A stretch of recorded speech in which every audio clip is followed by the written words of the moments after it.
नमस्कार दोस्तों, स्वागत है एक नए वीडियो में। हम लोग एडिटोरिया बुक में दिया हुआ बिहार इंटर स्तरीय एग्जाम के प्रैक्टिस सेट देख रहे हैं। आज प्रैक्टिस सेट नंबर 4 देखेंगे, जिसमें 150 प्रश्नों का फुल डिटेल सॉल्यूशन करेंगे, मैथ और रीजनिंग का भी। आइए शुरू करते हैं पहले प्रश्न से। पहला प्रश्न है कि संसदात्मक सरकार में कार्यपालिका अपने समस्त कार्यों तथा नीतियों के लिए उत्तरदायी होती है, और इसका सही आंसर हो जाएगा ऑप्शन ए, विधायिका के प्रति। संसदात्मक सरकार में कार्यपालिका अपने समस्त कार्यों तथा नीतियों के लिए उत्तरदायी होती है, विधायिका के प्रति। सरकार के 3 अंग होते हैं, विधायिका, कार्यपालिका और न्यायपालिका। संसदात्मक शासन प्रणाली में राष्ट्राध्यक्ष यानी राष्ट्रपति नाम मात्र के प्रमुख होते हैं। ब्रिटेन संसदात्मक शासन प्रणाली का सर्वोत्तम उदाहरण है, और अमेरिका अध्यक्षात्मक शासन प्रणाली का सर्वोत्तम उदाहरण है। अगला प्रश्न है कि निम्नलिखित में कौन सा अधिकार केवल राज्यसभा को प्राप्त है, और इसका सही आंसर हो जाएगा सी, नई अखिल भारतीय सेवाओं को निर्मित करने की संस्तुति करना। नई अखिल भारतीय सेवाओं को निर्मित करने की संस्तुति करने का अधिकार केवल राज्यसभा को प्राप्त है। संविधान के अनुच्छेद 312 के तहत यदि राज्यसभा 2/3 बहुमत से किसी नई अखिल भारतीय सेवा के सृजन का प्रस्ताव पारित कर दे तो संसद विधि द्वारा नई अखिल भारतीय सेवा का गठन कर सकती है। राष्ट्रपति के विरुद्ध महाभियोग प्रस्ताव संसद के किसी भी सदन में लाया जा सकता है। उपराष्ट्रपति को पदच्युत करने हेतु राज्यसभा द्वारा पूर्ण बहुमत से पारित संकल्प प्रस्ताव को लोकसभा के सहमति की भी आवश्यकता होती है। अगला है, राज्य संघों का संघ है, कौन सी राजनीतिक विचारधारा इस वक्तव्य का समर्थन करती है, और इसका सही आंसर हो जाएगा ऑप्शन ए, बहुलवाद। राज्य संघों का संघ है, बहुलवाद राजनीतिक विचारधारा इस वक्तव्य का समर्थन करती है। बहुलवाद सिद्धांत के अनुसार समाज की शक्ति एक जगह केंद्रित न होकर अनेक समूहों में बटी होती है। बहुलवाद विचारधारा के प्रवर्तक जर्मन समाजशास्त्री ग्यार्क तथा ब्रिटिश विद्वान मेटलैंड को माना जाता है, और समाजवाद का तात्पर्य है कि उत्पादन, वितरण और संग्रहण के सभी साधनों पर सरकार का स्वामित्व हो। पटना उच्च न्यायालय में न्यायाधीश हेतु कुल कितने पद सृजित हैं, और इसका सही आंसर हो जाएगा ऑप्शन बी, 53। पटना उच्च न्यायालय में न्यायाधीशों के कुल 53 पद सृजित है। पटना उच्च न्यायालय की स्थापना कब हुई थी, तो 1916 ईस्वी में हुआ था। अब वर्तमान में पटना उच्च न्यायालय के मुख्य न्यायाधीश कौन है, तो वो है विनोद चंद्रन। कौन है, विनोद चंद्रन। नेक्स्ट है, बिहार के राज्य लोक सेवा आयोग के कार्यों का विस्तार किया जा सकता है, इसका सही जवाब हो जाएगा ऑप्शन डी, बिहार प्रदेश विधानमंडल द्वारा। बिहार के राज्य लोक सेवा आयोग के कार्यों का विस्तार बिहार विधानमंडल द्वारा किया जा सकता है। राज्य लोक सेवा आयोग के अध्यक्ष एवं सदस्यों की नियुक्ति राज्यपाल द्वारा की जाती है। आयोग के अध्यक्ष एवं सदस्य पद ग्रहण करने की तारीख से 6 वर्ष की अवधि या 62 वर्ष की आयु तक अपने पद पर बने रहते हैं। अगला है, निम्नांकित में कौन सा युग्म सही सुमेलित नहीं है, और इसका सही आंसर हो जाएगा जवाहरलाल नेहरू के व्हील ऑफ हिस्ट्री, ये सही सुमेलित नहीं है। व्हील ऑफ हिस्ट्री नामक पुस्तक के लेखक राम मनोहर लोहिया है। जॉन रस्किन के अनटू दिस लास्ट है। जोबनी सर्टोरी के डेमोक्रेटिक थ्योरी सही है। पॉमर एंड जरिंग्स के इंटरनेशनल रिलेशंस, ये सही है। अगला प्रश्न है, निम्नलिखित में से कौन सा तत्व संघीय व्यवस्था का नहीं है, और इसका सही आंसर हो जाएगा ऑप्शन डी, प्रतिबद्ध नौकरशाही। प्रतिबद्ध नौकरशाही संघीय व्यवस्था का तत्व नहीं है। भारतीय संविधान में संघीय प्रणाली कनाडा के संविधान से अपनाया गया है, और भारतीय संविधान में कहीं भी संघीय शब्द का प्रयोग नहीं किया गया है। अनुच्छेद 1 के अनुसार भारत जो है वो राज्यों का संघ है। राज्य विधान परिषद के सदस्य निम्नलिखित में से किस श्रेणी से नहीं चुने जाते हैं, और इसका सही आंसर हो जाएगा ऑप्शन डी, उद्योगपति। संविधान के अनुच्छेद 17(3) के अनुसार राज्य विधान परिषद के कुल सदस्य की संख्या 1/3 सदस्य स्थानीय निकायों द्वारा, 1/3 सदस्य विधानसभा के सदस्यों द्वारा, 1/6 सदस्य राज्यपाल के द्वारा चुनी जाती है, और 1/12 सदस्य स्नातकों द्वारा मनोनीत किया जाता है, और 1/12 सदस्य 3 वर्ष से अध्ययन कर रहे लोगों द्वारा चुने जाते हैं। इसलिए उद्योगपति श्रेणी में राज्य विधान परिषद में सदस्य नहीं चुने जाते हैं। हरिसेन ने प्रयाग प्रशस्ति में दक्षिणा पद के शासकों की संख्या कितनी बताई है, और इसका सही आंसर हो जाएगा ऑप्शन बी, 12। हरिसेन 4 विभिन्न प्रकार के राजाओं और उनके प्रति समुद्रगुप्त की नीतियों का वर्णन करते हैं। आर्यवर्त के 9 शासकों को समुद्रगुप्त ने हराकर उनके राज्यों को अपने साम्राज्य में मिला लिया। इसके बाद दक्षिणा पथ में 12 शासक आते हैं। इन सब ने हार जाने पर समुद्रगुप्त के सामने समर्पण किया था। समुद्रगुप्त ने उन्हें फिर से शासन करने की अनुमति दे दी थी। नेक्स्ट है, निम्नलिखित मुगल सम्राटों में से मयूर सिंहासन या तख्त ए ताउस पर बैठने वाला अंतिम शासक कौन था? और इसका सही आंसर हो जाएगा ऑप्शन बी, मोहम्मद शाह। मोहम्मद शाह जो 1719 से लेकर 1748 ईस्वी तक बैठा था, अपने शासनकाल के दौरान मयूर सिंहासन या तख्ते ताउस पर बैठने वाला अंतिम मुगल सम्राट था। शराब एवं सौंदर्य के प्रति आसक्ति और प्रशासन के प्रति उदासीनता के कारण उसे मोहम्मद शाह को रंगीला बादशाह के रूप में भी जाना जाता था। 1739 ईस्वी में नादिर शाह ने भारत पर आक्रमण किया तथा करनाल के युद्ध में मुगलों को हराया और ईरान लौटते समय वह मयूर सिंहासन तथा कोहिनूर हीरो को अपने साथ ले गया था। नेक्स्ट है, असहयोग आंदोलन के संबंध में निम्नलिखित कथनों में से कौन सा सही नहीं है?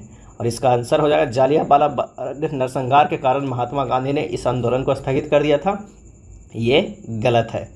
खिलाफत और असहयोग आंदोलन दोनों ही अलग अलग मुद्दों पर उभरे, परंतु इन दोनों में अहिंसक असहयोग आधारित कार्रवाई का एक साझा कार्यक्रम अपनाया गया था।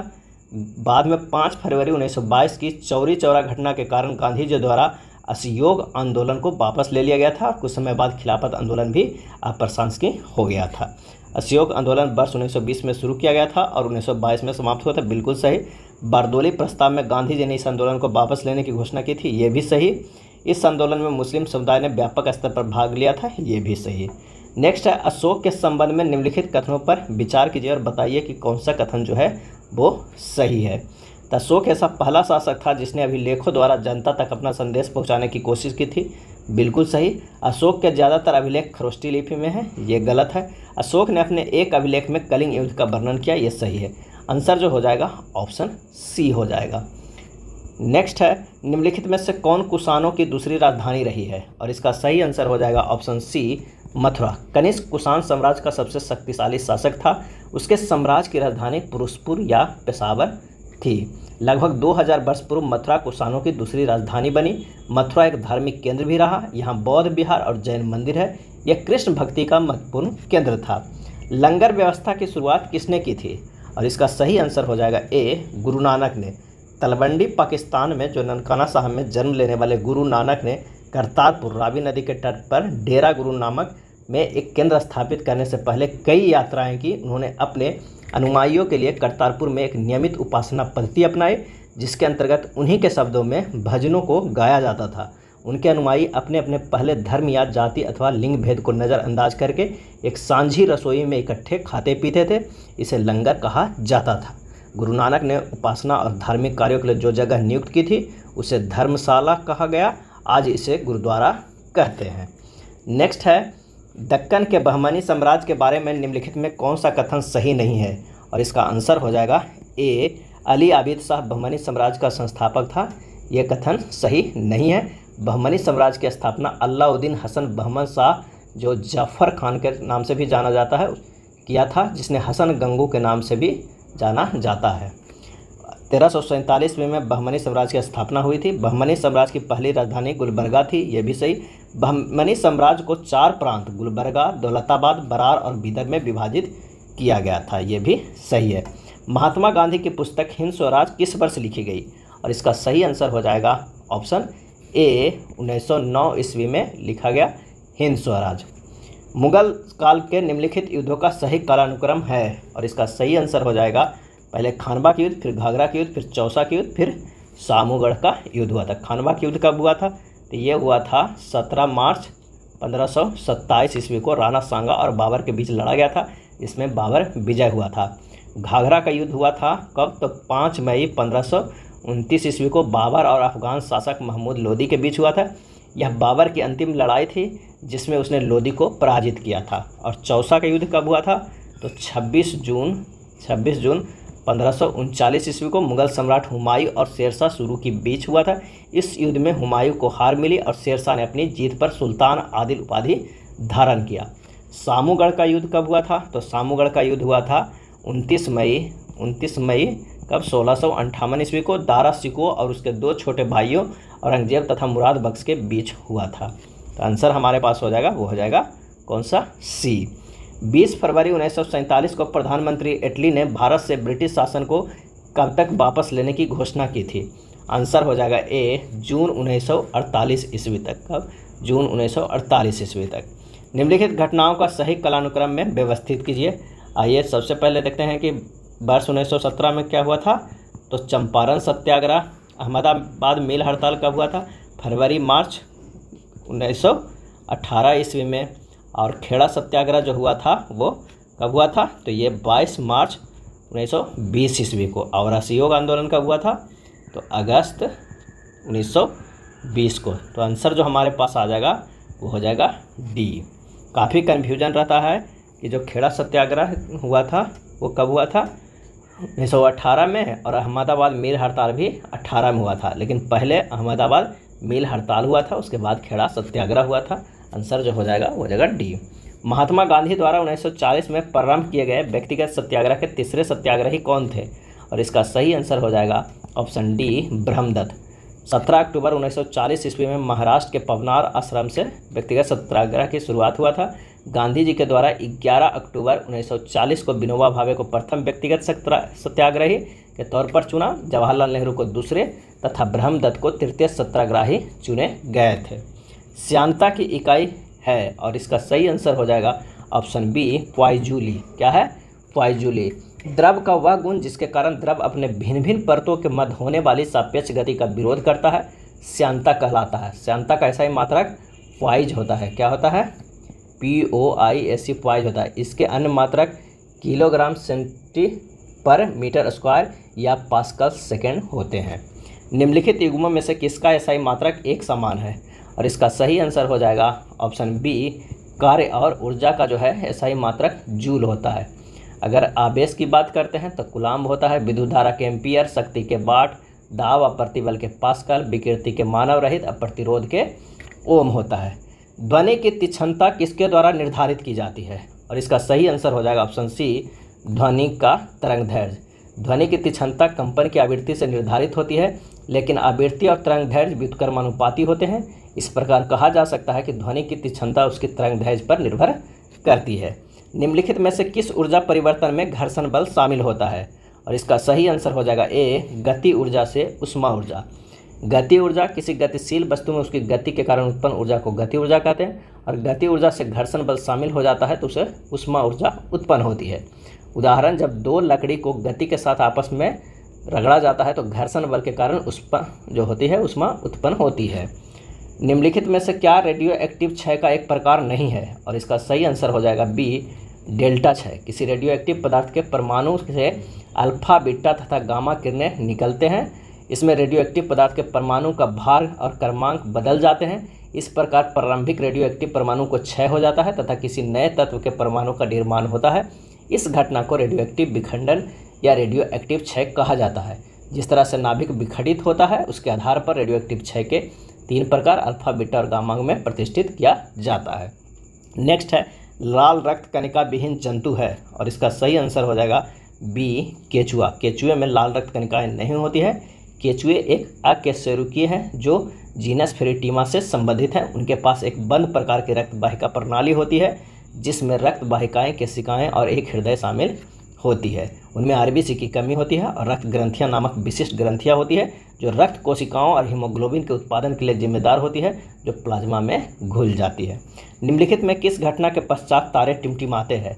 आंसर हो जाएगा सी, प्रकाश का वायुमंडलीय अपवर्तन के कारण जो है तारे हमें टिमटिमाते हुए दिखाई देते हैं। प्रकाश की गति निम्न में से किस माध्यम से न्यूनतम होगी?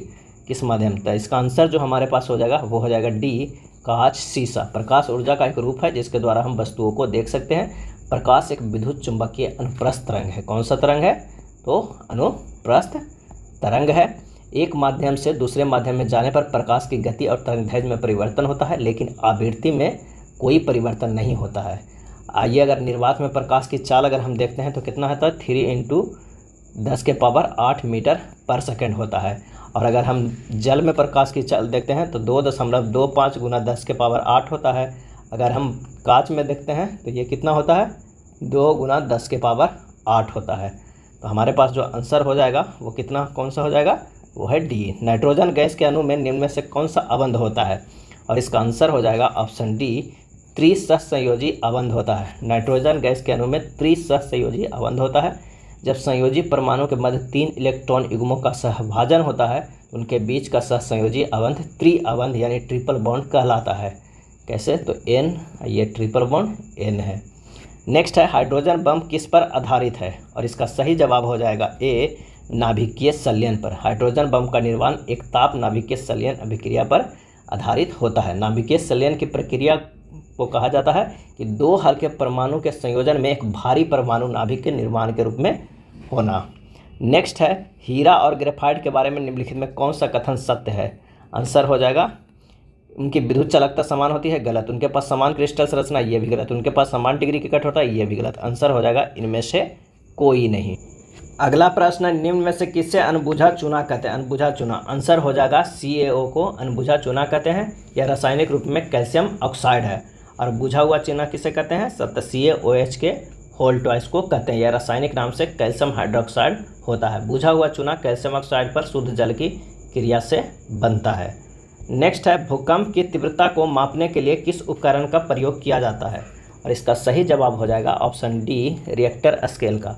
भूकंप की तीव्रता या ऊर्जा की माप रिएक्टर स्केल के द्वारा किया जाता है। यह लघु गणकीय पैमाना है जिसका पाठ्यक्रम जो है 1 से 9 तक होता है। रिएक्टर स्केल पर प्रत्येक अगली इकाई पिछली इकाई के तुलना में 10 गुना तीव्र होता है। सिस्मोग्राफ भूकंप के दौरान सतह पर आने वाली तरंगों को रिकॉर्ड करता है। अगला है पेशियों में थकान श्रांति निम्नलिखित में से किसके संचयन के कारण होती है। पेशियों में थकान श्रांति निम्नलिखित में से किसके संचयन के कारण होती है, और इसका सही आंसर हो जाएगा ऑप्शन सी, लैक्टिक एसिड के संचयन के कारण मांसपेशियों की थकान होती है। बायोगैस का निम्न में से कौन सा अवयव प्रमुख है, और इसका सही आंसर हो जाएगा ऑप्शन ए, मीथेन। एल्केन का सामान्य सूत्र क्या होता है, तो एल्केन का सामान्य सूत्र होता है CnH2n+2 एल्केन का होता है। अगर एल्कीन की बात किया जाए तो एल्कीन का होता है CnH2n होता है। अगर एल्काइन की बात किया जाए, एल्काइन की बात, तो CnH2n-2 होता है। तो आंसर हमारे पास हो जाएगा बी।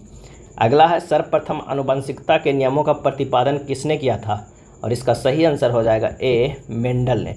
जीव विज्ञान की वह शाखा जिसके अंतर्गत जीवों में विभिन्नताएं एवं वंशागति का अध्ययन किया जाता है आनुवंशिकी कहलाता है। और सर्वप्रथम ग्रेगर जॉन मेंडल ने आनुवंशिकी को बारे में बताया था, इसलिए इन्हें आनुवंशिकी का जनक भी कहते हैं। पैलियो वनस्पति के अंतर्गत अध्ययन करते हैं, तो इसका आंसर हो जाएगा ऑप्शन डी, इनमें से कोई नहीं। पैलियो वनस्पति या पैलियो बॉटनी के अंतर्गत पादप जीवाश्मों का अध्ययन करते हैं जो कि लाखों वर्ष पूर्व बर्फ, मिट्टी इत्यादि के नीचे किसी प्राकृतिक घटना के कारण दब गए थे। उनकी छाप पत्थरों की चट्टानों में प्राप्त होती है। जीवाश्मों से जैव विकास के वास्तविक ठोस प्रणाली मिलते हैं। प्रोफेसर बीरबल साहनी को भारतीय जीवाश्म वनस्पति विज्ञान का जनक कहा जाता है। अधिकांश कीट श्वसन कैसे करते हैं, और इसका आंसर हो जाएगा ऑप्शन डी, वातक तंत्र से। सभी जो कीटों में श्वसन की क्रिया होती है जिसके दौरान वे ऑक्सीजन को शरीर के अंदर ग्रहण कर कार्बन डाइऑक्साइड को बाहर निकालते हैं, इनमें श्वसन के लिए वायु नलियाँ या ट्रैकी का जाल बिछा रहता है जिससे वातक तंत्र कहा जाता है। यह तंत्र बाहरी वायु को ग्रहण कर शरीर की प्रत्येक कोशिकाओं तक पहुंचाने में सहायक होते हैं। निम्नलिखित में कौन सा रूपांतरित स्तंभ है, और आंसर हो जाएगा ऑप्शन डी, आलू। आलू एक अंतभौमिक रूपांतरित स्तंभ कंद है जिनमें भोजन का सेंचन हो जाता है और इसका प्रयोग भोज्य पदार्थ के रूप में किया जाता है। अगला है प्रथम पोषक स्तर के अंतर्गत आते हैं, सही आंसर हो जाएगा डी, हरित पादप। वे सभी पौधे जो कि प्रकाश संश्लेषण के द्वारा भोजन का निर्माण करते हैं प्राथमिक पोषक या उत्पादक कहलाते हैं। पौधे प्रकाश संश्लेषण हरे रंग के लवक क्लोरोफिल की सहायता से करते हैं और क्लोरोफिल के कारण ही पौधे हरे होते हैं। अगले प्रश्न पे चलते हैं कि डीएनए में उपलब्ध कौन सी यौगिक अम्ल नहीं बनाता है। सही आंसर हो जाएगा बी, टायरोसिन। एडेनिन, गुआनिन और साइटोसिन अमीनो अम्ल बनाते हैं। टायरोसिन एक अतात्विक अमीनो अम्ल है जो कि स्तनियों के शरीर में ही निर्मित होता है। टायरोसिन नामक अमीनो अम्ल डीएनए में मौजूद एक यौगिक है जो कि अमीनो अम्ल नहीं बनाता है। स्टार्च को जल अपघटन से ग्लूकोज बनाने वाला एंजाइम है। स्टार्च को जल अपघटन से ग्लूकोज बनाने वाला एंजाइम कौन सा है? आंसर हो जाएगा बी, एमाइलेज। एमाइलेज नामक एंजाइम का स्राव लार ग्रंथियों द्वारा अग्न्याशय द्वारा किया जाता है जो कि भोजन में स्टार्च यानी मंड के जल अपघटन से ग्लूकोज निर्मित करता है। विटामिन जो खट्टे फलों साइट्रस में पाया जाता है तथा चर्म को स्वस्थ रखने के में जरूरी होता है। आंसर हो जाएगा option C, vitamin C. Vitamin C विभिन्न प्रकार के खट्टे फलों साइट्रस जैसे नींबू, संतरा, आंवला इत्यादि में पाया जाता है। यह जल में घुलनशील एक विटामिन है जो कि चर्म को स्वस्थ रखने, दांतों को डेंटिन के निर्माण, कोलेजन तंतुओं के निर्माण इत्यादि में कार्य करता है। शरीर में इसकी कमी होने से स्कर्वी रोग हो जाता है। आंसर हो जाएगा सी। निम्न रक्त वर्ग सर्वात्रिक दाता यानी यूनिवर्सल डोनर होता है और इसका सही आंसर हो जाएगा ऑप्शन ओ जो है यूनिवर्सल डोनर होता है क्योंकि इसमें कोई एंटीजन नहीं होता है। अगला है, हाल ही में किस देश ने हिम तेंदुए को राष्ट्रीय प्रतीक घोषित किया है? किस देश ने हिम तेंदुए को राष्ट्रीय प्रतीक घोषित किया है? किसे? हिम तेंदुए को। और इसका सही आंसर हो जाएगा ऑप्शन डी किर्गिस्तान। किर्गिस्तान ने हिम तेंदुओं को राष्ट्रीय प्रतीक के रूप में घोषित किया है। IUCN के अंतर्गत हिम तेंदुओं को दुर्लभ जीवों के अंतर्गत रखा गया है। भारत का लद्दाख केंद्र शासित प्रदेश एवं हिमाचल प्रदेश का राजकीय पशु हिम तेंदुआ है। अगला है, गणतंत्र दिवस 2024 के अवसर पर सर्वश्रेष्ठ झांकी का अवार्ड किस राज्य को दिया गया? और इसका सही आंसर हो जाएगा ए उड़ीसा। 75वें गणतंत्र दिवस 2024 के दौरान उड़ीसा को सर्वश्रेष्ठ झांकी को पुरस्कार प्रदान किया गया है जिसका विषय था विकसित भारत में महिला सशक्तिकरण, जो महिलाओं की प्रगति के लिए राज्य की प्रतिबद्धता को प्रदर्शित करती है। 75वें गणतंत्र दिवस समारोह में फ्रांस के प्रधानमंत्री इमैनुअल मैक्रों बतौर मुख्य अतिथि शामिल हुए थे। स्वच्छता सर्वेक्षण 2023 में 1 लाख से अधिक आबादी की कैटेगरी में सबसे स्वच्छ शहर का पुरस्कार किसे दिया गया? और इसका सही आंसर हो जाएगा बी इंदौर एवं सूरत को दिया गया है। इंदौर को लगातार 7वीं बार यह पुरस्कार मिला है। इस कैटेगरी में मुंबई को तीसरा स्थान मिला है। क्रॉस कोड पुस्तक के लेखक कौन है? क्रॉस कोड पुस्तक के लेखक कौन है? और इसका सही आंसर हो जाएगा ए जयदीप मुखर्जी। क्रॉस कोड पुस्तक के लेखक जयदीप मुखर्जी। विक्ट्री सिटी पुस्तक के लेखक कौन है? तो विक्ट्री सिटी के हैं सलमान रुश्दी। अगर शशि थरूर की पुस्तक की बात किया जाए तो कौन सा पुस्तक उनके नाम से काफ़ी प्रसिद्ध है? तो वो है अम्बेडकर ए लाइफ। और अगर हम बात करते हैं जादूनामा तो अरविंद मंडलोई के द्वारा लिखी गई पुस्तक है। तो आंसर यहाँ पर हो जाएगा क्रॉस कोड के जयदीप मुखर्जी। शीतकालीन ओलंपिक 2026 की मेजबानी किस देश द्वारा किया जाएगा? और इसका सही आंसर हो जाएगा ऑप्शन सी इटली के द्वारा किया जाएगा। निम्नलिखित में से किस राज्य में चंदूबी महोत्सव मनाया गया? और इसका सही आंसर हो जाएगा ऑप्शन बी असम में मनाया गया। कौन सा महोत्सव? तो चंदूबी महोत्सव। अरुणाचल प्रदेश में तोरैया महोत्सव मनाया जाता है। मणिपुर में मनाया जाता है संगोई और नागालैंड में मनाया जाता है हॉर्नबिल महोत्सव। लोकसभा के कितने सांसदों को संसद रत्न पुरस्कार 2024 के लिए चुना गया है? सही आंसर हो जाएगा ऑप्शन बी 5 लोकसभा सांसदों को संसद रत्न सम्मान 2024 के लिए चुना गया है। किनको? तो सुकांत मजूमदार, श्रीकांत एकनाथ शिंदे, सुधीर गुप्ता, रामसिंह कोल्हो और कुलदीप राय शर्मा को। हाल ही में SC/ST छात्रों के लिए योगश्री पहल किस राज्य सरकार द्वारा लॉन्च किया गया है? और इसका जो सही आंसर हो जाएगा वो हो जाएगा ऑप्शन डी पश्चिम बंगाल। पश्चिम बंगाल के मुख्यमंत्री ममता बनर्जी ने योगश्री नामक एक व्यापक सामाजिक कल्याण योजना शुरू की है। इसका उद्देश्य पश्चिम बंगाल में अनुसूचित जाति और अनुसूचित जनजाति के छात्रों के मुफ्त प्रशिक्षण मॉड्यूल प्रदान करना है। हाल ही में भारत ने किस देश के साथ मिग्रेशन एंड मोबिलिटी समझौते को मंजूरी प्रदान की है? सही जवाब हो जाएगा ऑप्शन ए इटली। केंद्रीय मंत्रिमंडल ने नवंबर 2023 में इटली के साथ प्रवासन और आवाजाही समझौते को मंजूरी दी है। इस समझौते पर नवंबर 2023 में भारत के विदेश मंत्री एस जयशंकर और इटली के विदेश मंत्री एंटोनियो तजानी ने हस्ताक्षर किए थे। भारत ने किस देश से पहली बार कच्चा तेल खरीदने के लिए भारतीय रुपये में भुगतान किया? सही जवाब हो जाएगा ऑप्शन बी संयुक्त अरब अमीरात को। अन्नामलाई इलायची की पहाड़ी और पालनी पहाड़ी मिलती है और इसका सही आंसर हो जाएगा ऑप्शन ए अन्नाई मुडी में। अन्नामलाई इलायची की पहाड़ी एवं पालनी की पहाड़ी अन्नाई मुडी पर्वतीय गांठ में मिलती है। अन्नाई मुडी पर्वत में 3 दिशा में पर्वत निकलती है। उत्तर की ओर अन्नामलई है, दक्षिण की ओर कार्डेमम की पहाड़ी है और उत्तर और पूरब की ओर पालनी की पहाड़ी निकलती है। अन्नामलई पहाड़ी की सर्वोच्च चोटी जो है वो अन्नाई मुडी है। निम्नलिखित राज्यों में किसमें तांबा अयस्क का सबसे बड़ा भंडार है? और इसका सही आंसर हो जाएगा ऑप्शन ए राजस्थान। राजस्थान जो है वो तांबा अयस्क का सबसे बड़ा भंडार है, जबकि उत्पादन के मामले में मध्य प्रदेश के बाद दूसरा राज्य है। अगले प्रश्न पे चलते हैं कि निम्नलिखित में कौन सा देश एक लैंडलॉक देश है? इसका जो आंसर हो जाएगा वो कौन हो जाएगा? तो हो जाएगा लाओस और अफगानिस्तान लैंडलॉक देश है, ए हो जाएगा 1 और 2 दोनों। सोमेश्वर श्रेणी निम्नलिखित पर्वत श्रेणियों में से किसका एक भाग है? सही जवाब हो जाएगा ऑप्शन डी शिवालिक श्रेणी का। सोमेश्वर श्रेणी शिवालिक श्रेणी का एक भाग है। इसका शीर्ष भाग बिहार और नेपाल के बीच प्राकृतिक सीमा बनाती है। इसकी सर्वोच्च चोटी कितने मीटर का है? तो 874 मीटर का है। कौन सा राज्य म्यांमार के साथ अपनी सीमा साझा नहीं करता है? और इसका सही आंसर हो जाएगा ऑप्शन डी सिक्किम। सिक्किम जो है वो म्यांमार के साथ अपनी सीमा साझा नहीं करता है। म्यांमार से सीमा संबंधित भारतीय राज्य है अरुणाचल प्रदेश, मिजोरम, मणिपुर और नागालैंड। अगर हम भूटान देश की बात करें तो सीमा संबंधित भारतीय राज्य है असम, अरुणाचल प्रदेश, पश्चिम बंगाल और सिक्किम। नेपाल के साथ कौन कौन राज्य? उत्तराखंड, उत्तर प्रदेश, बिहार, पश्चिम बंगाल और सिक्किम है। क्षेत्रफल के क्रम में भारत के 3 बड़े राज्य कौन कौन हैं? और इसका सही आंसर हो जाएगा राजस्थान, मध्य प्रदेश और महाराष्ट्र। आंसर ए हो जाएगा। निम्नलिखित में कौन एक कायांतरित चट्टान नहीं है? कायांतरित चट्टान नहीं है, आंसर हो जाएगा डी बेसाल्ट। बेसाल्ट जो है वो कायांतरित चट्टान नहीं है। आग्नेय चट्टान है ग्रेनाइट, बेसाल्ट, बिटुमेंस। कायांतरित चट्टान कौन कौन होते हैं? तो वो होते हैं नीस, शिस्ट और ग्रेफाइट। यानी बेसाल्ट जो है वो आग्नेय चट्टान है। नेक्स्ट देखते हैं भारत और चीन के बीच सीमा रेखा को क्या कहा जाता है? सही जवाब हो जाएगा ए मैकमोहन रेखा कहा जाता है। भारत के साथ अंतर्राष्ट्रीय सीमा साझा करने वाले 7 देश हैं बांग्लादेश, चीन, अफगानिस्तान, म्यांमार, भूटान, नेपाल और पाकिस्तान। यह श्रीलंका, मालदीव और इंडोनेशिया के साथ समुद्री सीमा साझा करता है।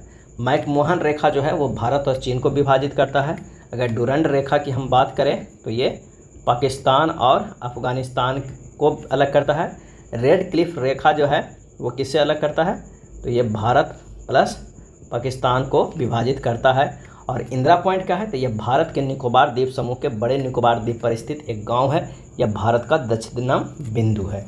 जवाहर रोजगार योजना किस पंचवर्षीय योजना में शुरू की गई थी?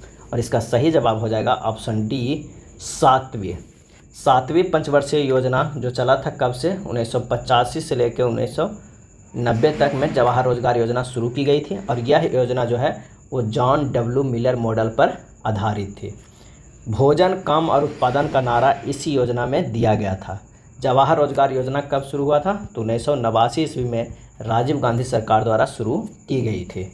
नेक्स्ट है राष्ट्रीय खेल दिवस मनाया जाता है। इसका सही आंसर हो जाएगा ऑप्शन डी 29 अगस्त को मनाया जाता है दिग्गज खिलाड़ी हॉकी के मेजर ध्यानचंद के जन्मदिन के अवसर पर।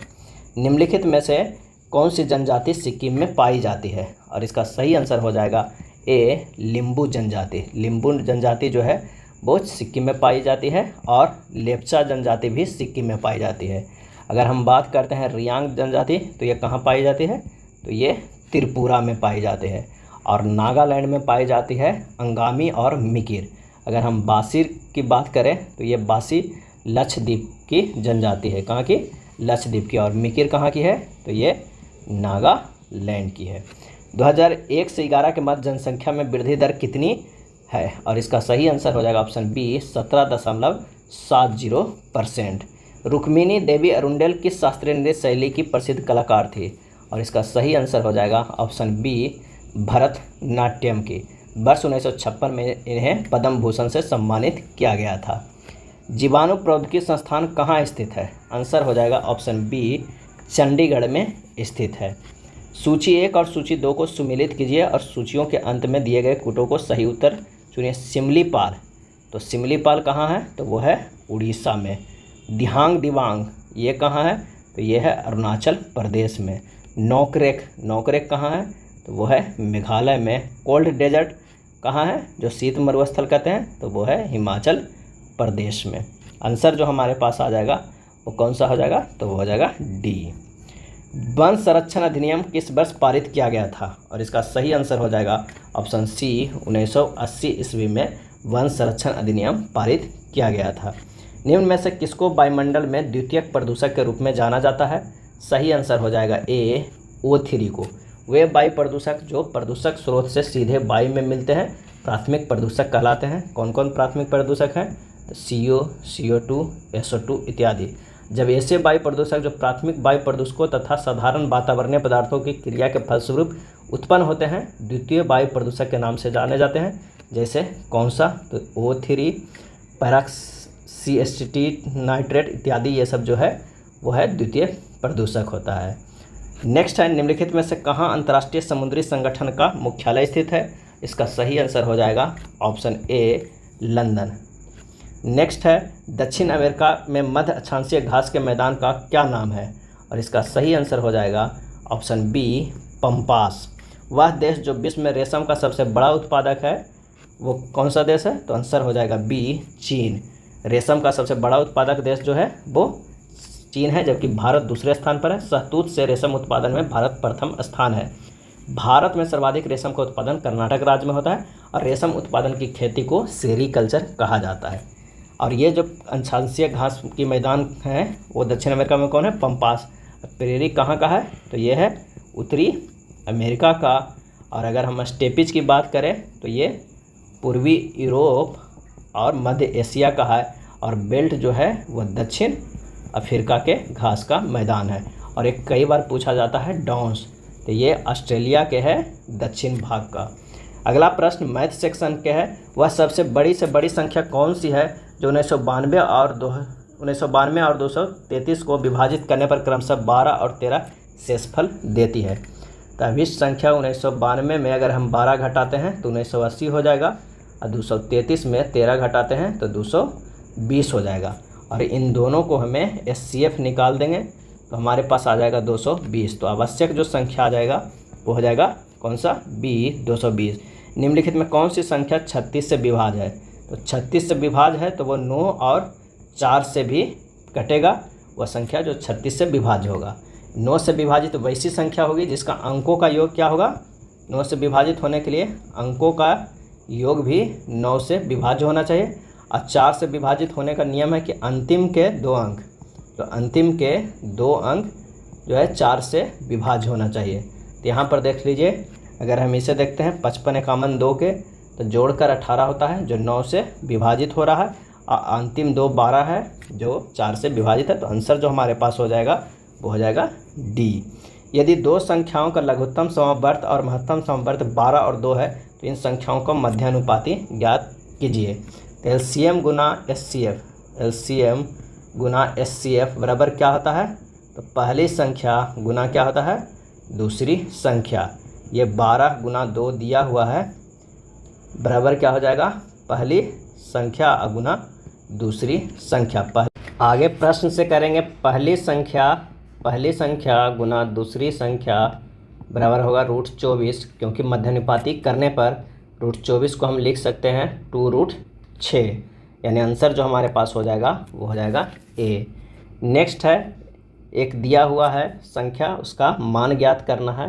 जब इसे आप सोल्व कीजिएगा तो ये देखिए, ये 3 भाग में, ये भी 3 है, यानी 0.6 के होल क्यूब माइनस 0.6 के होल क्यूब बटा 1.6 के होल स्क्वायर प्लस 1.6 गुना 0.6 प्लस 0.6 के होल स्क्वायर किया हुआ है। जब इसे आप सोल्व कीजिएगा तो आंसर जो हमारे पास आएगा वो 1 आएगा। अगला प्रश्न है कि टूटे हुए एक पेड़ का शीर्ष पेड़ की जड़ से 45 मीटर दूर 60 डिग्री के कोण पर भूमि को स्पर्श करता है तो पेड़ की कुल ऊंचाई क्या होगा? अगर मान लिया कि पहले पेड़ इतना ऊंचाई पे था, लेकिन ये क्या हुआ कि टूट के यहाँ पर से ये भूमि पे स्पर्श कर रहा है और भूमि से कितना 60 डिग्री के कोण बना रहा है। और कितनी दूरी पर है? तो ये 45 मीटर है।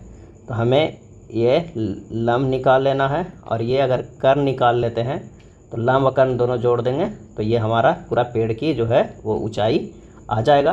तो आइए निकालते हैं। सबसे पहले निकालते हैं लंब बाई आधार। tan 60 डिग्री बराबर होता है लंब बाई आधार। लंब तो हमारे पास नहीं दिया हुआ है, लेकिन आधार कितना दिया हुआ है? 45। tan 60 डिग्री का मान होता है √3, तो लंब बराबर हमारे पास आ गया √3 गुना ये 45, नीचे वाला ऊपर चला जाएगा। अब हमारे पास कर्ण निकालना है, तो आधार बाई कर्ण, आधार बाई कर्ण होता है किसके बराबर होता है? तो ये होता है cos थीटा के बराबर। और cos 60 डिग्री दिया हुआ है, cos 60 डिग्री जिसका मान होता है 1/2। तो हमारे पास आधार कितना दिया हुआ है? 45, ये कर्ण हो जाएगा 1/2। तो कर्ण बराबर हमारे पास क्या आ गया? 90। अब पेड़ की ऊंचाई कितना हो जाएगा, एक जो है हमारे पास निकल कर आ गया था √3 गुना 45 प्लस क्या हो जाएगा 90। तो कर्ण बराबर क्या हो जाएगा 90 मीटर आ जाएगा। तो दोनों के जब हम मान रखेंगे √3 का मान इतना और √2 का मान इतना, तो इसमें जो हो जाएगा कितना आंसर, तो ऑप्शन हो जाएगा सी 167.85।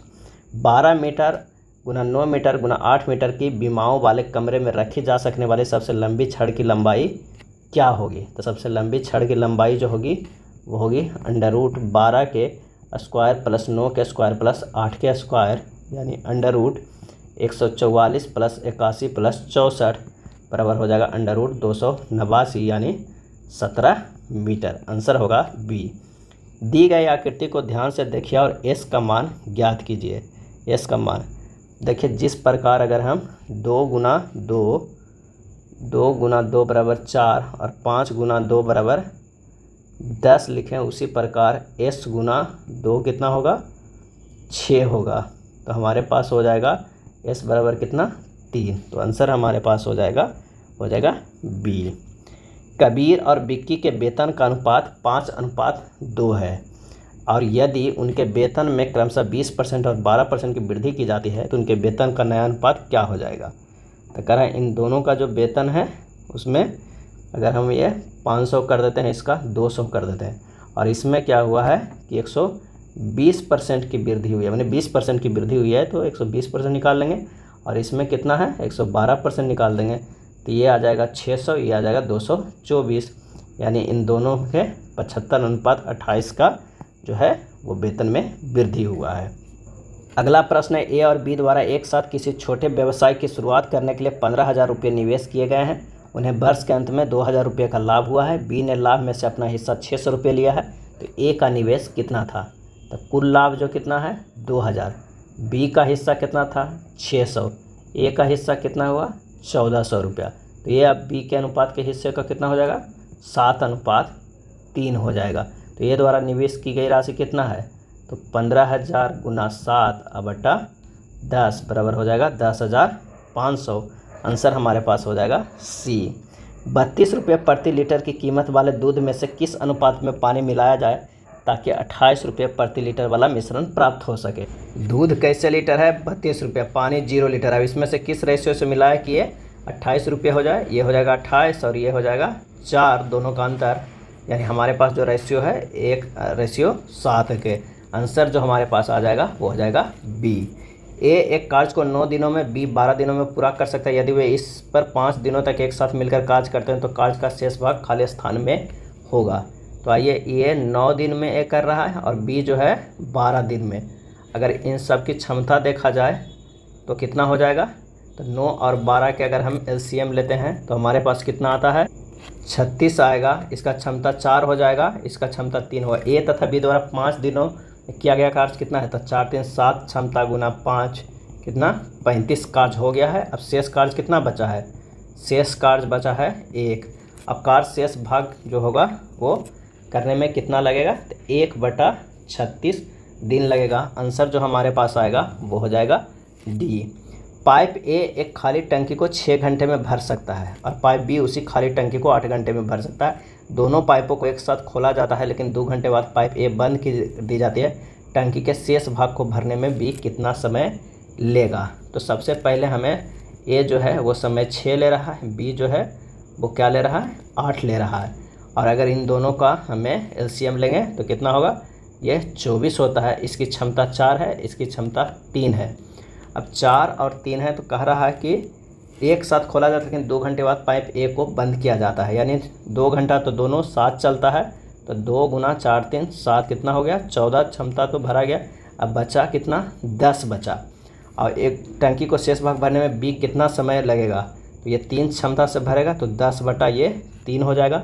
आंसर जो हमारे पास आ जाएगा वो कितना हो जाएगा 3.1/3। आंसर होगा बी। एक आदमी अपनी कार को 2 घंटे तक 50 किलोमीटर पर घंटा की चाल से चलाता है, फिर यात्रा के अंत तक चाल को कम करके 40 किलोमीटर पर आवर की चाल से चलाता है। यदि यात्रा के दौरान उसकी औसत 44 किलोमीटर पर आवर थी तो उसने कितनी समय तक अपनी कार को 40 किलोमीटर पर आवर की चाल से चलाया है। तो आइए इसे सोल्व करते हैं। चाल जो है वो कितना हो जाएगा, 50 किलोमीटर पर आवर का है और इसका कितना है, 40 का है। तो औसत चाल कितना हो जाएगा, तो औसत चाल जो हमारे पास हो जाएगा, जो प्रश्न में दिया हुआ है, कितना दिया हुआ है, 44 दिया हुआ है। इसका डिफरेंस 6 हो जाएगा, इसका डिफरेंस 4 हो जाएगा।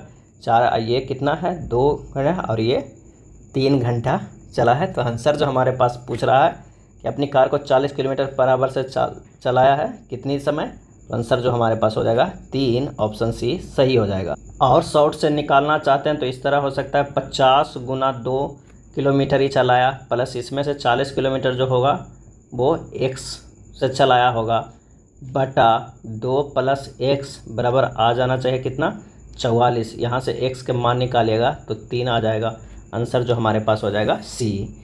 एक नाव धारा के विपरीत दिशा में एक निश्चित दूरी को 9 घंटे 36 मिनट में तय करती है और यह धारा के दिशा में समान दूरी को 6 घंटे में तय करती है। स्थिर जल में नाव की चाल और धारा की चाल का अनुपात क्या होगा, हमें ये बताना है। तो माना कि जल में नाव की गति जो है वो कितनी है, x है और धारा की गति बाई है।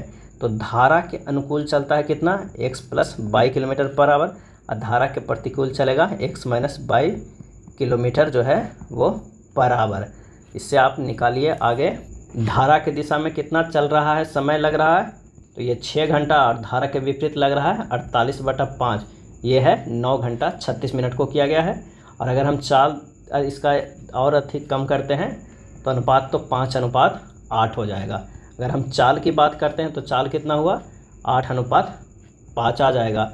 अब हमारे पास दिया हुआ है क्या है, x प्लस 22 बटा x माइनस 22, तो x प्लस 22 8 हो जाएगा, x माइनस 22 5, यहाँ से x बटा 22 का मान निकलेगा 13/3 निकलेगा। यही हमारा आंसर आ जाएगा, ऑप्शन ए सही हो जाएगा। अगला प्रश्न है, यदि चावल के मूल्य में 25% वृद्धि की जाती है तो चावल की खपत में कितने प्रतिशत की कमी की जानी चाहिए कि चावल पर होने वाला खर्चा 40% कम हो जाए। तो सबसे पहले हम जानते हैं कि व्यय बराबर होता है कीमत गुना खपत, कीमत गुना खपत। अब एक तरफ ले लेते हैं ये प्रारंभिक और ये ले लेते हैं अंतिम। कीमत जो था वो पहले कितना था, पहले अगर मान लिया कि 4 रुपया था, अब वो 25% बढ़ गया है तो अब कितना हो गया, 5 रुपया हो गया। खपत पहले कितना था ये हमें नहीं मालूम, तो x मान लेते हैं, और अंतिम जो था वो 22 था। तो यहाँ से अगर हम व्यय निकालते हैं तो ये हो जाएगा, कितना हो जाएगा व्यय, तो हमारे पास व्यय आ जाएगा कितना, 5 और 3, क्योंकि कह रहा है 40% की कमी हो जाए, यानी पहले 5 था तो अब 3 हो गया। अब यहाँ पर देखिए कि 4x बटा 5y बराबर कितना होना चाहिए, 5/3 होना चाहिए। तो x बटा 22 बराबर आ गया 25/12। तो अब कह रहा है कि कितने की बचत हो रही, पहले 25 खर्चा हो रहा था, अब 12 हो रहा है, बचत जो हो रहा है वो कितना का, 13 का। अब यही 13 को हम परसेंटेज निकाल लेते हैं, 13 गुना 100 बटा कितने में, 25 में, तो हो जाएगा 52%। यही हमारा आंसर हो जाएगा, ऑप्शन सी। नेक्स्ट है, एक व्यक्ति एक वस्तु को 325 रुपये में बेचकर 30% का लाभ अर्जित करता है और 40% का लाभ अर्जित करने के लिए उससे अपने विक्रय मूल्य में कितने प्रतिशत की वृद्धि करनी होगी। तो आइए इसे सोल्व करते हैं।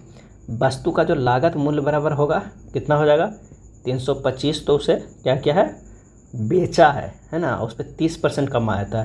325 बटा 130 गुना 100 करेंगे तो यानी हो जाएगा 250 रुपया। 250 रुपया में खरीदा है, लेकिन उस पर 40% का लाभ अर्जित करेगा।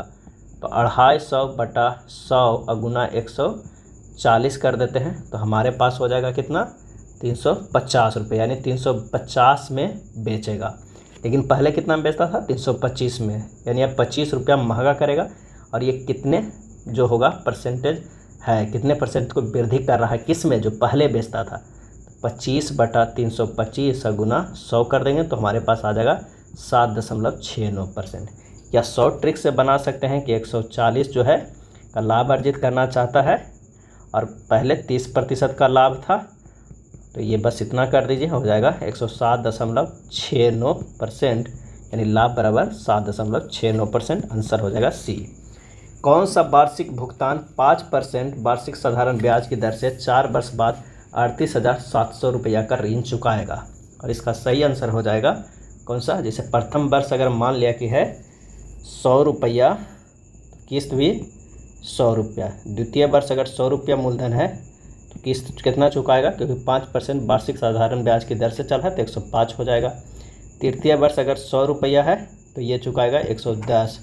चतुर्थ वर्ष 100 रुपया है तो ये चुकाएगा कितना, 115। यानी टोटल ये कितना है, 430 चुकाया। यानी 430 बराबर हो जाएगा इतना ऋण चुकाएगा, कितना, 38,700 रुपया। तो एक में हो जाएगा 90 रुपया, तो 100 में कितना हो जाएगा, 9,000 रुपया। आंसर जो हमारे पास हो जाएगा वो कितना, 9,000 रुपया।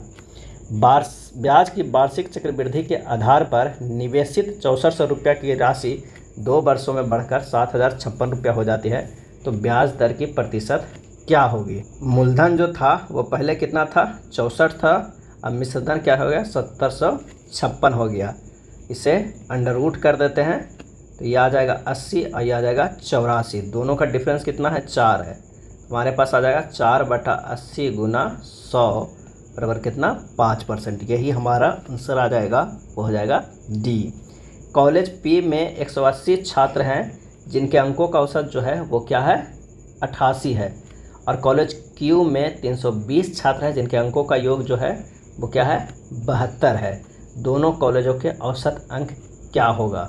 दोनों कॉलेजों के औसत अंक बराबर कितना हो जाएगा, 180 गुना 88 प्लस 320 गुना 72 बटा कितना हो जाएगा हमारे पास, 180 प्लस 320 छात्रों का, ये टोटल अंक आ गया इतना का, 180 छात्रों का, 320 का, दोनों के जोड़ के भागा दे देंगे, 180 प्लस 320 छात्र। यही हमारा आंसर जो आ जाएगा 77.76। दो संख्याएं तीसरी संख्या से क्रमशः 10% और 25% अधिक है, उन दोनों संख्याओं का अनुपात क्या हो जाएगा। अगर फर्स्ट जो है वो 110 है, इससे कह रहा है कि दो संख्याएं तीसरी संख्या से क्रमशः 10% अधिक है, तो ये हो जाएगा कितना, 125 और ये हो जाएगा 100। यानी एक 10% है और एक जो है कितनी है तीसरी संख्या, वो 25% अधिक है। अगर हम अनुपात की बात करते हैं तो इन सब के अनुपात जो होगा वो कितनी हो जाएगा, तो इन दोनों को अगर हम देखते हैं 110/125, ये 5 बार में 25 बचे 25 से हो जाएगा और ये 22 बचे 110, यानी 22/25। आंसर जो हमारे पास हो जाएगा ए।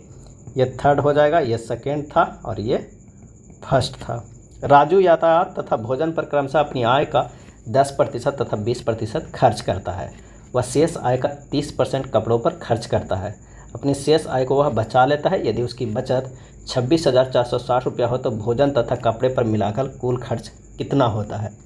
यातायात पर क्या करता है, वो खर्चा करता है कितना, 10%, और भोजन पर कितना करता है, 20%। शेष बचता है 70%। अब 70% में 30% वो क्या करता है, वो खर्चा करता है कपड़ा पर, खर्चा करता है कितने पर, ये कपड़ा पर करता है में।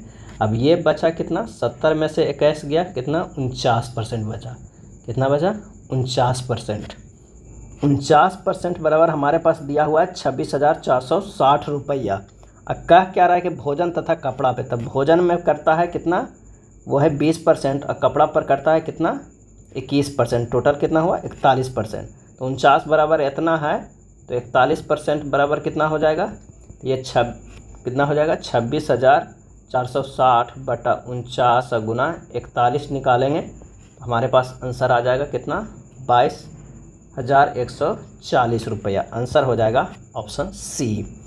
एक वस्तु का सूची मूल्य 7600 रुपया है और इस पर 10% की छूट प्रदान की गई है।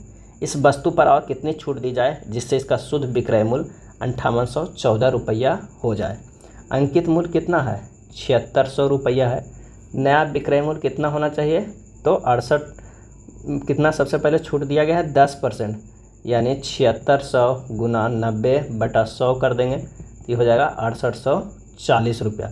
उसके बाद करा है कि हम कितनी छूट दें तो उसका शुद्ध जो है वो 5814 रुपया हो जाए। तो 6840 रुपया जो है, और ये इतना अगर आप इसे निकालिएगा तो आंसर जो हमारे पास ऑप्शन से भी निकाल सकते हैं।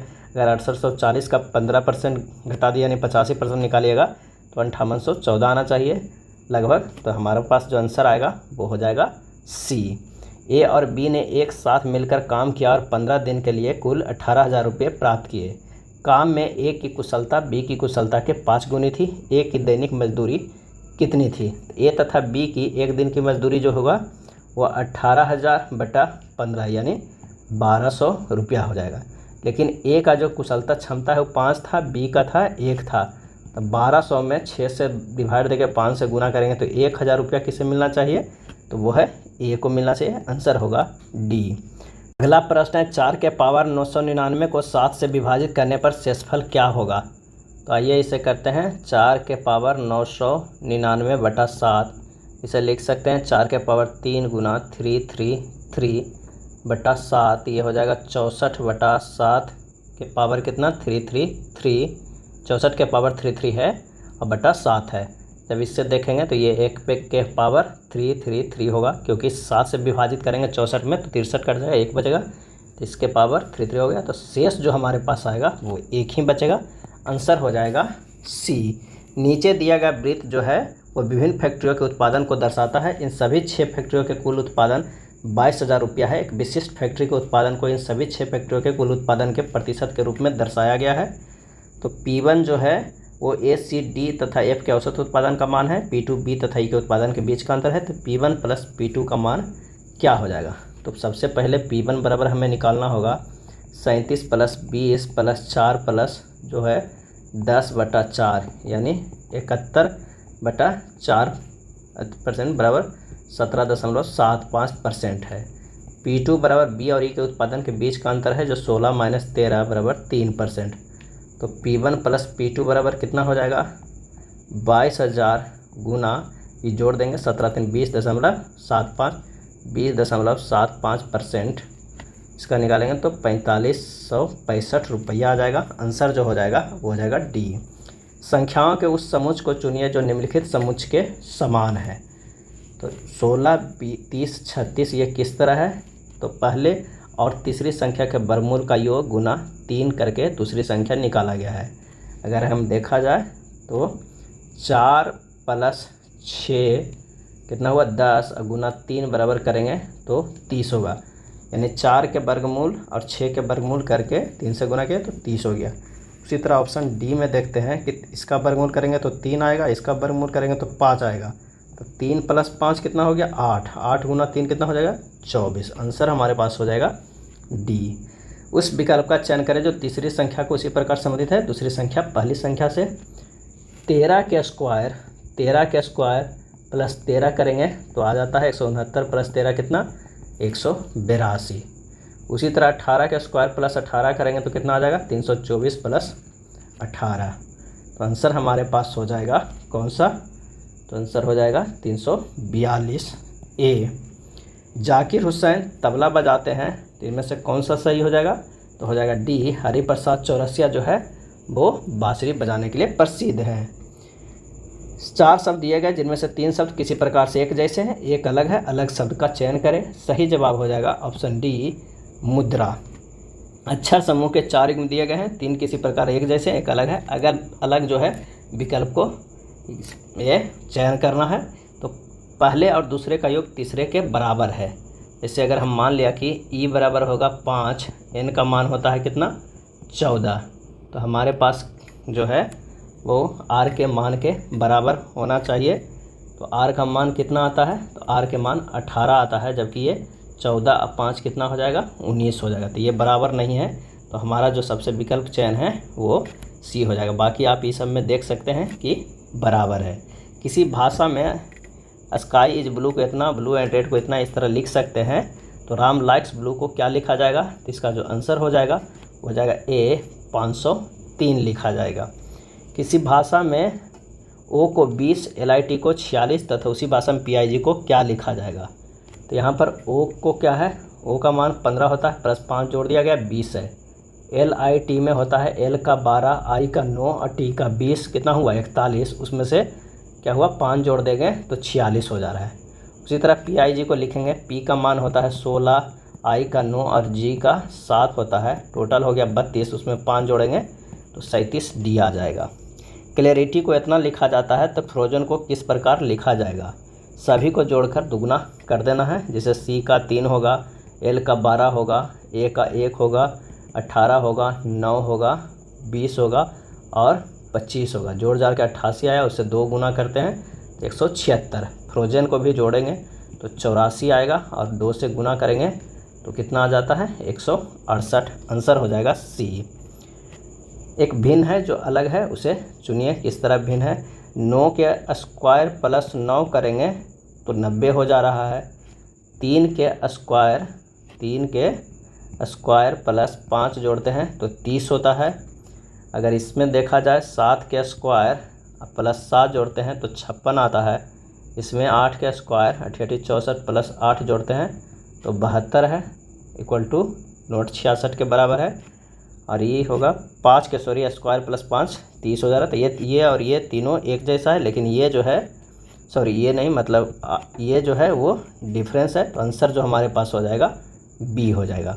निम्नलिखित में कौन सा विकल्प दी गई श्रृंखला को पूर्ण करेगा? तो इसका सही आंसर हो जाएगा ऑप्शन डी। प्रश्नवाचक के स्थान पे कौन सा आएगा ये देखिए।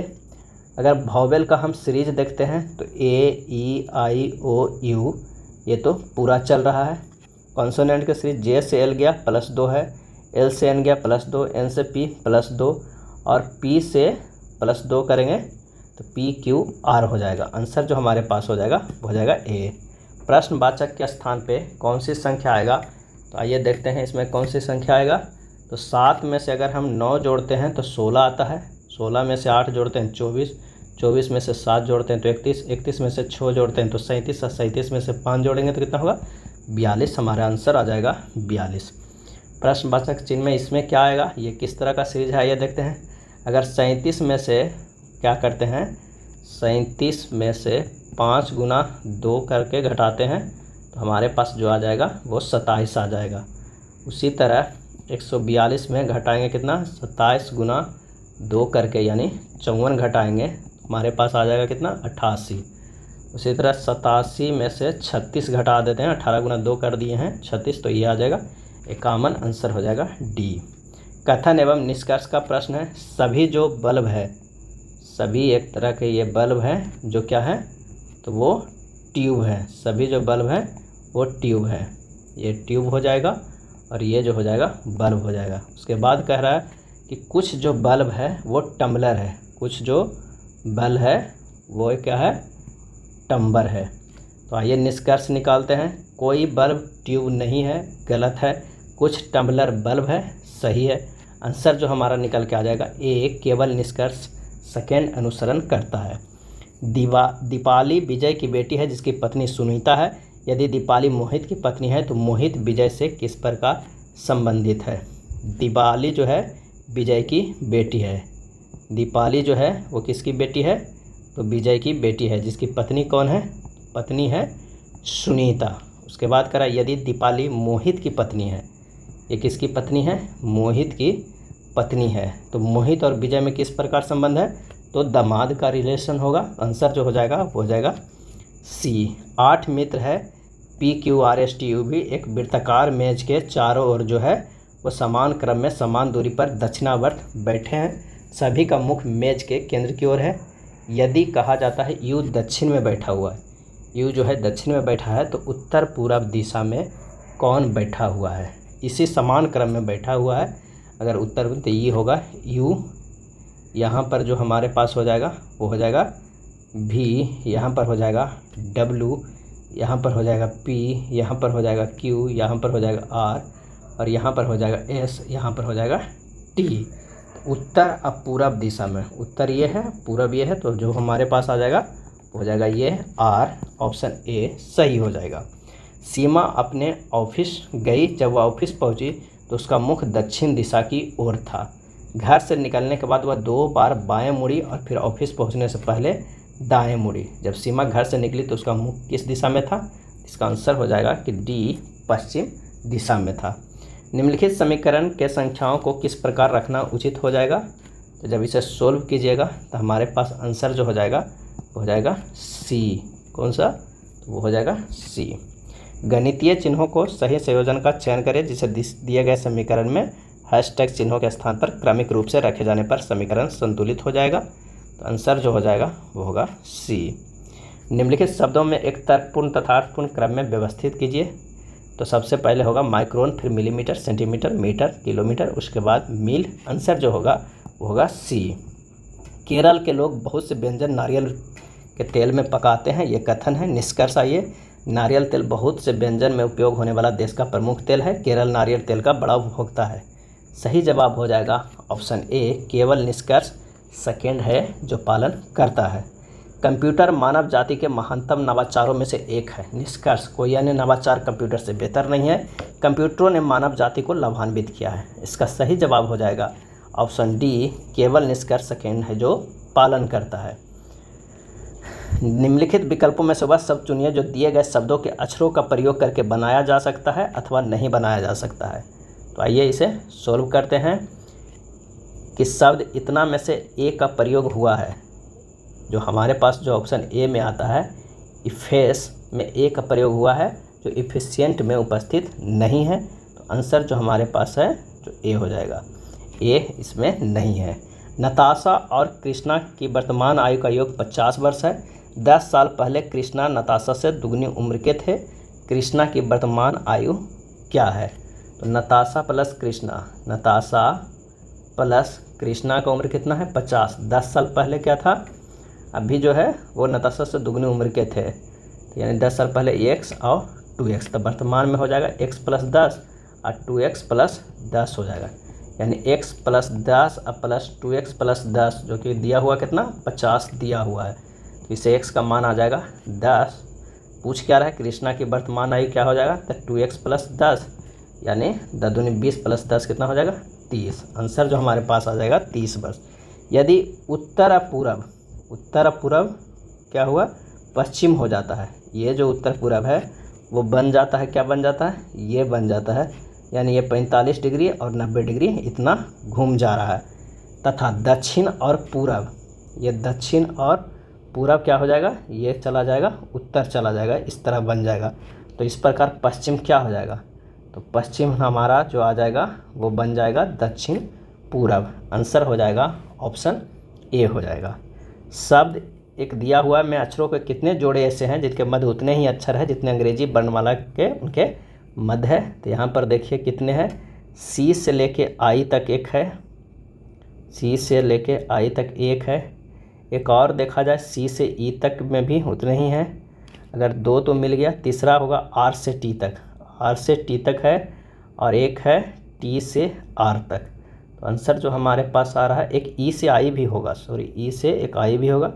टोटल जोड़कर कितना है? 5 हो जाएगा। रवि 39 बच्चों की एक कक्षा में सुमित से 7 स्थान आगे है। यदि सुमित का स्थान अंतिम से 17वां है तो शुरुआत से रवि का स्थान क्या हो जाएगा? तब प्रारंभ से रवि का हो जाएगा कितना? 39 माइनस 24 प्लस 1 बराबर हो जाएगा 15 प्लस 1 यानी 16। आंसर हो जाएगा सी। एक ठोस घन की 2 समीपवर्ती भुजाएं लाल रंग से रंगी होती है और इन भुजाओं के ठीक विपरीत काले रंग से रंगी होती है। शेष भुजाएं हरे रंग से रंगी होती है। उसके बाद इसे 64 छोटे घनों में बदल दिया जाता है। इससे कितने घन हैं जिनकी कोई सतही रंगी नहीं है? तो इसका जो आंसर हो जाएगा वो कितना हो जाएगा? n बराबर हो जाएगा 3√64 यानी 4। तो रंगहीन घन बराबर होता है n-2 के होल स्क्वायर। n का मान 4 आया था, -2 के होल क्यूब यानी 2 के होल क्यूब बराबर 8। आंसर हो जाएगा ए। उस विकल्प का चयन कीजिए जिसकी तीसरी संख्या में वही संबंध है जो संबंध दूसरी संख्या का पहली संख्या से है। तो आभास संख्याओं का गुणनफल है यहाँ पर 5 गुना 7 35 हो जाएगा। तो 13 गुना 17 कितना हो जाएगा? 221। आंसर हो जाएगा डी। उस विकल्प का चयन करें जो तीसरे पद के ठीक उसी प्रकार संबंधित है जो दूसरा पद पहले पद से है, यानी नंबरेटर बटा नंबरेटर के स्क्वायर प्लस 1 किया गया है। ये 7 है और 7 के स्क्वायर प्लस 1 किया गया है। 9 है बटा 9 के स्क्वायर प्लस 1 किया गया है। उसी तरह 13 170 है, 13 और 13 के स्क्वायर करेंगे तो कितना? 169 प्लस 1 किया गया है। आगे इसमें से कौन सा ऑप्शन है जो सही हो रहा है? तो 15 के बटा 15 के स्क्वायर प्लस 1 करेंगे तो हो जाएगा 15 और 225 प्लस 1 यानी 15 बटा 226। आंसर होगा डी। अलग शब्द का चयन करें, इसमें से अलग कौन है? आंसर हो जाएगा सी, घृणा। एक कोड भाषा में यदि सेंड को 168 लिखा जाता है तो उसी भाषा में पर्स को कैसे लिखा जाएगा? तो अक्षरों को स्थानीय मानों का योग गुना अक्षरों की संख्या किया गया है। स्थानीय मान p का जैसे क्या है होगा 16, u का 21, r का 18, s का जो है 19 और e का 5 है। सबको जोड़ देंगे, उसमें से 5 से गुना कर देंगे, यानी 79 आया और 5 से गुना करेंगे 395 आ जाएगा। आंसर हो जाएगा सी। क्राउ को 64, पैरट को 216 कोड किया गया। तो ईगल को कैसे कोड करेंगे? तो शब्द के अक्षरों की संख्या का घन करना है। ईगल में कितनी संख्या है? क्राउ में 4 है, 4 के घन कर देते हैं तो 64 आ जाता है। 3 3 6 है, 6 के घन करेंगे तो 216 आ जाएगा। ईगल में 5 है, 5 के घन करेंगे तो 125 आ जाएगा। आंसर जो हो जाएगा वो हो जाएगा ए। दी गई श्रृंखला में प्रश्न चिन्ह के स्थान पर कौन सा शब्द आएगा? आइए देखते हैं। जे से डब्लू गया है, जे से डब्लू गया है, -3 है। जे से डब्लू गया है, -3 है। और एम से के गया है, एम से के गया है, -2 है। और एल से के गया है तो कितना है? -1 है। यानी -3, -2 और -1 का सीरीज चल रहा है। उसी तरह क्यू से -3 करेंगे तो हमारे पास होगा n, और जी से -2 करेंगे तो होगा e, और कौन होगा लास्ट में है आई, आई से -1 करेंगे तो हो जाएगा h। आंसर निकल के आएगा NEHD। प्रश्नवाचक के स्थान पे कौन सा आएगा?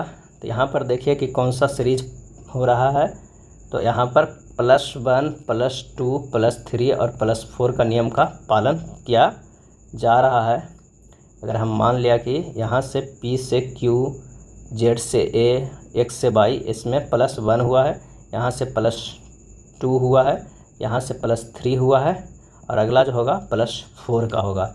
यानी V+4 जो होगा वो Z होगा, F+4 जो होगा वो कौन सा होगा? J होगा, और D+4 जो होगा H होगा। आंसर हमारे पास आएगा B। अगला प्रश्न है, दर्पण के सामने केवल 3, 6, 9 और 12 पदों के साथ एक घड़ी को उल्टा रखा गया है। एक व्यक्ति घड़ी के प्रतिबिंब में 12:30 पढ़ता है तो वास्तविक समय क्या हो जाएगा? वास्तविक समय यहाँ निकालने के लिए कह रहा है। तो वास्तविक समय 18:30 में से 12:30 घटा देंगे तो यही 6 जो हमारे पास आया वो वास्तविक समय हो जाएगा। आंसर हो जाएगा ए। नीचे दिए गए सेट की संख्याएं एक दूसरे से किस तरह संबंधित है देखते हैं। तो जिस प्रकार अगर 18, 24, 144 में क्या है? 18 गुना 2 गुना 4 बराबर कितना हो जाएगा? 18 गुना 8 बराबर 144। तो इसमें से कौन सा है? अगर हम सी के ऑप्शन को देखते हैं तो 26 गुना 1 + 5, बीच वाला जो 1 5 है उसे 1 + 5 करते हैं। 26 को यूँ रख देते हैं। जब ये करेंगे तो 26 गुना 5 बराबर हो जाएगा 130। ये आना चाहिए, तो आंसर हो जाएगा ऑप्शन सी। दिए गए अक्षरों से अर्थपूर्ण शब्द बनाने का सही क्रम क्या है? तो अगर इससे अगर हम अर्थपूर्ण शब्द बनाएंगे तो कौन सा बनाएंगे? प्रिजन। प्रिजन मतलब प्रिजन बनाएंगे। इसे एक अर्थपूर्ण शब्द निकल के आ रहा है। इसका जो आंसर हो जाएगा वो हो जाएगा बी। यदि 31 अगस्त 2008 को रविवार था तो 30 अगस्त 2012 को सप्ताह का कौन सा दिन होगा? जैसा कि हम जानते हैं कि एक गैर लीप वर्ष में एक विषम दिन होता है। 31 अगस्त 2009 को क्या था? तो वो सोमवार होगा। 2010 को मंगलवार था, 2011 को बुधवार था, और 2012 को शुक्रवार होगा क्योंकि वो 2012 एक लीप वर्ष है। और 30 अगस्त जो है 2012 को क्या हो जाएगा? तो बृहस्पतिवार, क्योंकि 2012 को ये हो गया था शुक्रवार हो गया था। कब? 31 अगस्त को, 30 अगस्त को बृहस्पतिवार। तो आंसर हो जाएगा हमारे पास कौन सा? तो आंसर हो जाएगा बी, गुरुवार। चलिए अगला है, केवल एक शब्द एक संख्या समूह को दर्शाया गया है। मैट्रिक्स का प्रश्न है। इसमें से गैदर के लिए मैट्रिक्स अगर करेंगे तो ये हो जाएगा 10, 57, 67, 21, 14 और 89। आंसर जो हमारे पास निकल के आ जाएगा वो हो जाएगा बी। अगला प्रश्न है, पास की निम्नलिखित स्थितियों के आधार पर प्रश्नवाचक की जगह पर कौन सी संख्या आएगा? यहाँ पर कौन सी संख्या आएगा? तो सबसे पहले 1 और 2 में देखते हैं कि 2 हमारे पास कॉमन है। क्लॉकवाइज देख लेते हैं। 2, 4, 3 हो जाएगा, 2, 1, 5 हो जाएगा। यानी इसके अपोजिट ये हो गया, इसके अपोजिट ये हो गया, और 2 के अपोजिट कौन सा हो जाएगा? 6 हो जाएगा। 2 के अपोजिट हमारे पास 6 हो जाएगा। अब कह रहा है कि 1 के पास जो है वो कौन कौन है? 5 है, 1 है और कौन है 6 है, 3 तो है। अब 1 के अपोजिट तो 1 के बगल में 4 तो नहीं हो सकता है, 4 तो नहीं हो सकता है, तो हमारे पास 3 2 5 हो गया, बचा कौन, तो 3 हो सकता है। तो आंसर जो हमारे पास यहाँ आया वो कौन हो जाएगा, 3 हो जाएगा। 3 और 4 होना चाहिए क्योंकि 1 के बगल में 5 और 2 तो दिया ही है, 5 और 2 तो है ही, और 6 भी 1 के बगल में 3 को तो फिगर में ही दे ले, या तो 3 होना चाहिए 4 होना चाहिए। तो कभी अपोजिट फेस वाला जो है वो कभी नहीं बगल में होता है, और 1 के अपोजिट फेस कौन है, तो वो है 4। कौन सा है, 4 है। तो यानी हमारे पास आंसर हो जाएगा 3। यदि 9 गुना 3 प्लस 8 बराबर 24, 10 गुना 2 प्लस 7 बराबर 35, 80 गुना 40 प्लस 3 बराबर 6 हो, तो 12 गुना 4 प्लस 3 बराबर क्या होगा। तो दिए गए समीकरण को ध्यानपूर्वक अवलोकन करने पर हम पाते हैं इसकी गणितीय चिन्ह गुना को भागा में बदलकर तथा गणितीय चिन्ह को जो है वो प्लस को गुना में परिवर्तित करके हल करते हुए अभीष्ट मान प्राप्त किया जा सकता है। इसे निम्न पर आइए हल करते हैं कि 9 गुना 3 प्लस 8 बराबर 9 भागा 3 गुना 8 करेंगे तो हमारे पास ये होगा 24। ये हम आ गया। उसी तरह अगर हम 10 गुना 2 प्लस 7 है उसे हम कर सकते हैं 10 भागा 2 गुना 7 बराबर 35 ला सकते हैं। उसी तरह क्या है 80 गुना 40 प्लस 3 को लिख सकते हैं 80 भागा 40 गुना 3 बराबर 6 कर सकते हैं। और अगला ठीक उसी प्रकार अगर हम करते हैं तो 12 गुना 4 प्लस 3 को लिख सकते हैं 12 भागा 4 गुना 3 कितना हो जाएगा 9 के बराबर। आंसर होगा पी। पैटर्न को पूरा करने वाली आकृति को पहचानिए। इसका सही आंसर जो हो जाएगा वो कौन सा हो जाएगा, तो हो जाएगा डी।